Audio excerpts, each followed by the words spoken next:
And so recognizing that that's really what jealousy is just fear with a mask. Yeah, I really like the idea of that's for me, and the idea that when you are jealous of someone, it's actually saying that's not for me. Mm-hmm. And that is the emotion that blocks you because, Yeah. and then you justify it. You come up with so many reasons for why you don't like what that person's doing, or so many reasons for why you deserve that and they don't, but none of that actually motivates you to get out there. How much do you believe that our matching is feeling we're worthy of something or deserving of something? Like when you say that's for me, that's you saying like, well, I deserve a love like that. I deserve a picnic on the beach like that. How much how much do we struggle? What's happening in the brain when we're struggling with feeling worthy or deserving of that? Yeah, I think it really is just a worthiness component to it. And I think that there are different components to achieving whatever it is that we want or having whatever it is we want. And like believing that it's possible is huge, but also believing that you are deserving and worthy of it. And worthiness comes down to self-love and knowing yourself.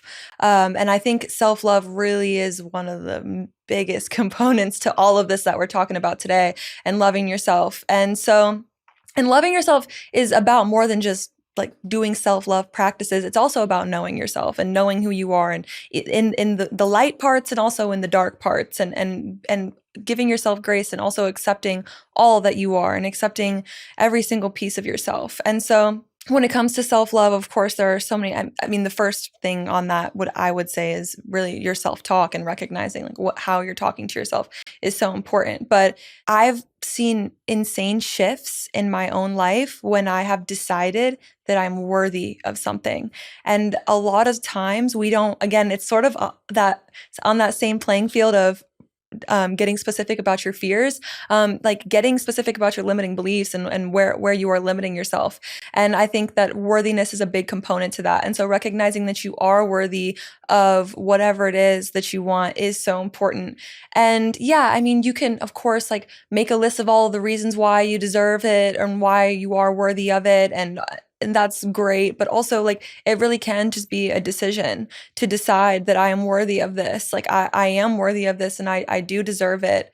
And really like stepping into that. And if you don't believe that you're worthy of it, then that's again an area where you can take it all the way to the end and ask yourself why. Like, why don't I believe that I'm worthy of this? And then getting clear on that and getting clear on your why. And then again, you can rewrite the story from there and kind of create a new narrative around whether or not you're worthy of something. But back whenever I was in the PhD, I would go to this temple all the time and hang out with all these monks. And I got like really close with a couple of them. And I think one of my greatest takeaways from the time that I spent there and just learning from them and talking to them is that wanting things, wanting material things, and physical things, whether it's money or a job or a relationship, whatever it is, it's not a bad thing. It's not bad to want to make more money. It's not bad. It's actually like one of the most spiritual things that you can do is to be abundant, because that's the state of nature, is abundant. When a tree blossoms with fruit, it's abundant with fruit. And so we are abundant by nature, and recognizing that, and that like the divine by nature is abundant. And so recognizing that you deserve to be abundant as well, and recognizing that honestly really helped me, because before that I thought, and I think this is also where a lot of like the hate, or like, because I've seen people before say things like, oh, it's bad to want money, I don't like money and all of that. I think a lot of it comes from that place as well, as like thinking that it's bad or feeling guilty or shameful for wanting to achieve it. And I think it's really important to recognize that you don't need to feel shameful or guilty for wanting things. That's actually like, you came here to expand consciousness and expand along with the universe. The universe is expanding. We're here to expand. And a lot of times that does mean to go after whatever material thing that we're wanting. And that's it. Again, it's not about the material thing. It's about who we're going to become on the journey toward achieving the material thing. But if the material thing is driving you, that's not a bad thing, and you don't have to feel ashamed of it, and you can actually feel worthy of it. Yeah, it's so interesting how we think of limiting beliefs as being, I'm not good enough or I'm not smart enough, but shame and guilt can be limiting beliefs as Mm-hmm. well. Like, I feel like if I want that, then I'm a bad person. And if I want that, then I'm not a good person, or whatever it may be. And what do we do with that? What do we do with limiting beliefs of I'm not good enough? And what do we do with the shame and guilt of maybe I'm not a good person if I want that? Yeah. So on the I'm not good enough piece, I think that's where I like to adopt the game of life mindset.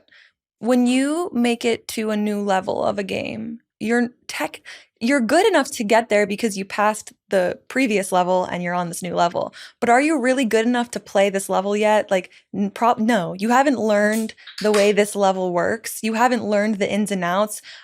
Usually, it takes you a few tries, and you got to go and navigate and learn the rules of this new level of life and this level of the game. And so, are you good enough to be on this level? Maybe not, but you're good enough to pass the previous one. And but recognizing that that's okay. Like, you're not meant to be perfect at this new level yet. Like, you just got there. And so recognizing, like, for me, like, I'm starting to write it. I might not be good enough to be a best-selling author yet, but it's going to be the journey that's going to make me into one. And so I think giving yourself permission actually to not be good enough, to do the thing. And I mean, of course, like, understanding who you are and knowing yourself and being confident. And I think I have like a hot take when it comes to confidence, that it doesn't have to, your like, confidence isn't about achievements or accomplishments. Confidence is knowing who you are. And I have a track on like all streaming platforms. I'm not trying to plug this right now, but it's called like, You Don't Even Realize Who You Are. And I think for me, whenever I was first starting the journey to go into the PhD and moving to Arizona, where I didn't know a single person there, I had people asking me like, aren't you afraid? Are you nervous? And I wasn't at all. And